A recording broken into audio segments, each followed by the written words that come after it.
Hello, everybody. My name is Melissa Forziat, and it is time for another message from Melissa. And this month, I wanted to pose a question to you. Who are you supporting?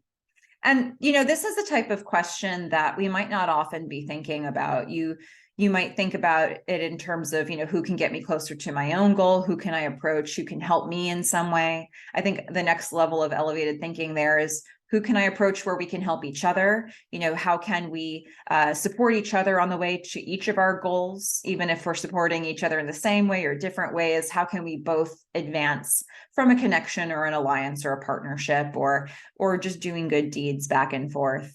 Those are some ways we might typically look at support. But my question for you this month is, whether or not you're getting something in return, who are you supporting? Look, a lot of the time I do think it's good to look for relationships, especially in professional endeavors or business endeavors where there is a mutual benefit. But what if this month we really look at the good deed of it all? If you believe in karma, if you believe in putting good things out in the universe and maybe you get them back, that's great. But asking yourself who you want to support is something that will allow you to start thinking on a mission-oriented level for yourself. What do you want to see in the world? What do you want more of? Who's doing great things and you want to help make it a little easier for them?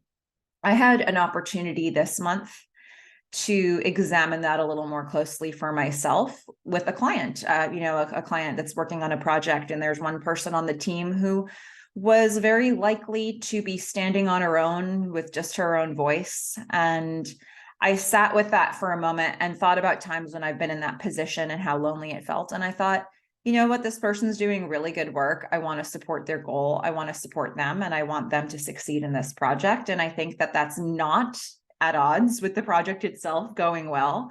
And so I put myself out on a little bit of a limb with the idea that this is the type of thing I want to see more of. And I don't want people who are doing this type of stuff to be feeling alone or feeling at risk. And something that was really interesting to me in that process was that as we worked together, as we communicated, and as we thought about how to approach what we wanted to approach, we actually became a little stronger together as a team than either of us would have been alone. I think that can happen sometimes. So, the question is there an opportunity like that for you to dig into those details in your life or your work more this month? Who are you supporting? I'd love for you to share anything that comes up for you as you go through that process. And in the meantime, I hope you have a great month ahead. Take care.